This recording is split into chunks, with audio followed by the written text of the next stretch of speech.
In all the cases I have mentioned, there were those who protested in the name of religion, and who tried to stand athwart the rising tide of fanaticism and the cult of death.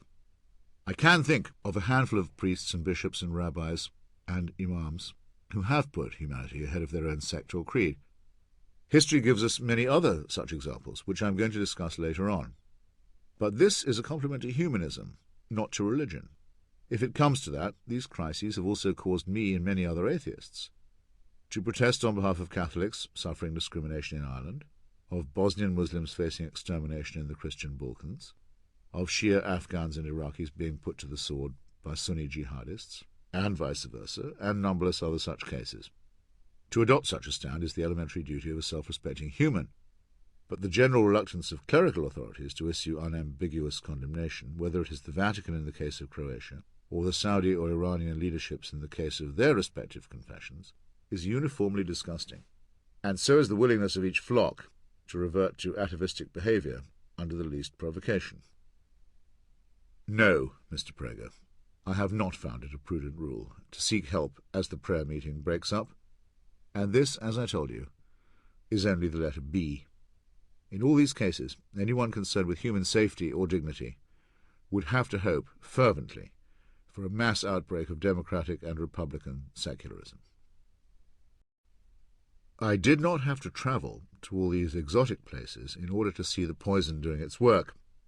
Long before the critical day of September 11, 2001, I could sense that religion was beginning to reassert its challenge to civil society.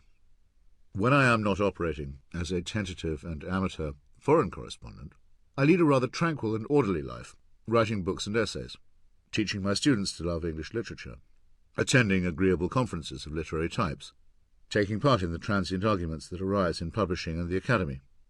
But even this rather sheltered existence has been subject to outrageous invasions and insults and challenges. On February the 14th, 1989, my friend Salman Rushdie was hit by a simultaneous death sentence and life sentence for the crime of writing a work of fiction. To be more precise, the theocratic head of a foreign state, the Ayatollah Khomeini of Iran, publicly offered money, in his own name, to suborn the murder of a novelist who was a citizen of another country.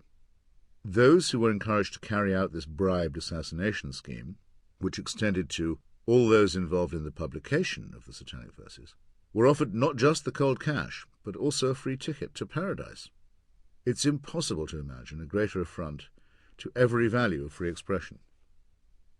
The Ayatollah had not read, and probably could not read, and in any case forbade everyone else to read, the novel. But he succeeded in igniting ugly demonstrations among Muslims in Britain as well as across the world, where crowds burned the book and screamed for the author to be fed to the flames as well. This episode, partly horrifying and partly grotesque, of course had its origins in the material or real world. The Ayatollah, having flung away hundreds of thousands of young Iranian lives in an attempt to prolong the war which Saddam Hussein had started, and thereby to turn it into a victory for his own reactionary theology, had recently been forced to acknowledge reality and to agree to the United Nations ceasefire resolution that he had sworn he would drink poison before signing. He was in need, in other words, of an issue. A group of reactionary Muslims in South Africa, who sat in the puppet parliament of the apartheid regime, had announced that if Mr. Rushdie attended a book fair in their country, he would be killed. A fundamentalist group in Pakistan had shed blood on the streets. Khomeini had to prove that he could not be outdone by anybody.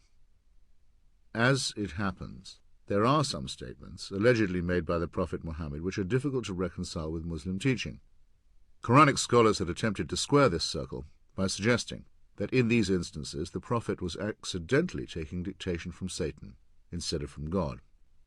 This ruse, which would not have disgraced the most sinuous school of medieval Christian apologetics, provided an excellent opportunity for a novelist to explore the relationship between Holy Writ and literature. But the literal mind does not understand the ironic mind, and sees it always as a source of danger. Moreover, Rushdie had been brought up as a Muslim, and had an understanding of the Quran, which meant in effect that he was an apostate. And apostasy, according to the Quran, is punishable by death. There is no right to change religion, and all religious states have always insisted on harsh penalties for those who try it. A number of serious attempts were made to kill Rushdie by religious death squads supported from Iranian embassies. His Italian and Japanese translators were criminally assaulted, apparently in one case in the absurd belief that the translator might know his whereabouts, and one of them was savagely mutilated as he lay dying. His Norwegian publisher was shot in the back several times with a high-velocity rifle and left for dead in the snow, but astonishingly survived. One might have thought that such arrogant state-sponsored homicide, directed at a lonely and peaceful individual who pursued a life devoted to language, would have called forth a general condemnation, but such was not the case. In considered statements, the Vatican, the Archbishop of Canterbury, and the chief Sephardic rabbi of Israel all took a stand in sympathy with the Ayatollah. So did the Cardinal Archbishop of New York and many other lesser religious figures. While they usually managed a few words in which to deplore the resort to violence, all these men stated that the main problem, raised by the publication of the Satanic Verses, was not murder by mercenaries, but blasphemy. Some public figures not in holy orders, such as the Marxist writer John Berger, the Tory historian Hugh Trevor Roper, and the doyen of espionage authors John le Carré, also pronounced that Rushdie was the author of his own troubles, and had brought them on himself by offending a great monotheistic religion. There seemed nothing fantastic to these people in the British police having to defend an Indian-born ex-Muslim citizen from a concerted campaign to take his life in the name of God. Sheltered as my own life normally is, I had a taste of this surreal situation when Mr. Rushdie came to Washington over the Thanksgiving weekend of 1993 in order to keep an appointment with President Clinton, and stayed for a night or two in my apartment. An enormous and forbidding security operation was necessary to bring this about, and when the visit was over, I was asked to pay a visit to the Department of State. There I was informed by a senior official that believable chatter had been intercepted, expressing the intention of revenge on me and on my family. I was advised to change my address and my telephone number, which seemed an unlikely way of avoiding reprisal. However, it did put me on notice of what I already knew. It is not possible for me to say, well, you pursue your Shiite dream of a hidden imam, and I pursue my study of Thomas Paine and George Orwell, and the world is big enough for both of us. The true believer cannot rest until the whole world bows the knee. Is it not obvious to all, say the pious, that religious authority is paramount, and that those who decline to recognize it have forfeited their right to exist? It was, as it happens, the murderers of the Shia who forced this point upon the world's attention a few years later. So ghastly had been the regime of the Taliban in Afghanistan, which slaughtered the Shiite Hazara population, that Iran itself had considered invading the country in 1999. And so great was the Taliban's addiction to profanity that it had methodically shelled and destroyed one of the world's greatest cultural artifacts, the twin Buddha statues at Bamiyan, which in their magnificence showed the fusion of Hellenic and other styles in the Afghan past. But, pre-Islamic as they undoubtedly were, the statues were a standing insult to the Taliban and their al-Qaeda guests. And the reduction of Bamiyan to shards and rubble foreshadowed the incineration of two other twin structures, as well as almost 3,000 human beings, in downtown Manhattan in the fall of 2001. Everybody has their own 9/11 story. I shall skip over mine, except to say that someone I slightly knew was flown into the wall of the Pentagon, having managed to call her husband and give a description of her murderers and their tactics, and having learned from him that it was not a hijack and that she was going to die.